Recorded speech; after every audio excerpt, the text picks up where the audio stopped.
નમસ્કાર દર્શક મિત્રો, પાટવી ગુજરાતી ન્યૂઝ ચેનલમાં આપનું હાર્દિક સ્વાગત છે। ઇસ્લામી નવા વર્ષમાં મહોરમના 9મા અને 10મા ચાંદ ઇમામે હુસેનની યાદમાં ઉજવણીના ભાગરૂપે ડભોઈ શહેરના ઠેર ઠેર મુસ્લિમ વિસ્તારમાં કારીગરો દ્વારા કલાત્મક તાજિયા બનાવવાની કામગીરી કરતા નજરે પડેલી રહ્યા છે।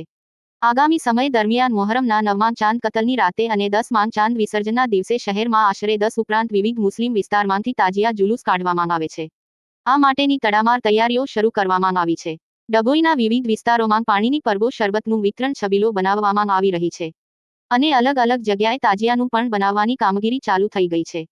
મોહરમ પર્વને માત્ર ગણતરીના દિવસો બાકી હોય કાળમાં તૈયારીઓ શરૂ કરી દેવામાં આવે છે। વિવિધ જાતના તાજિયા બનાવવામાં આવી રહ્યા છે। કારીગરો દ્વારા રંગી કાગળ કામડી જેવો ઉપયોગ કરીને તાજિયા બનાવવાની કામગીરી શરૂ કરી દેવામાં આવી છે।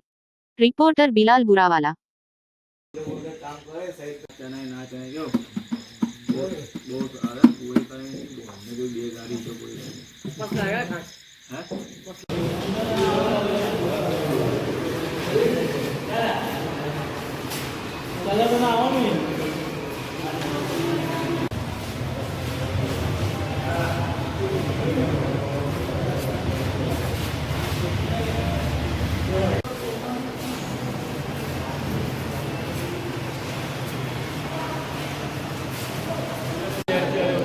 ઉભા ડંડો લ્યો ઉપર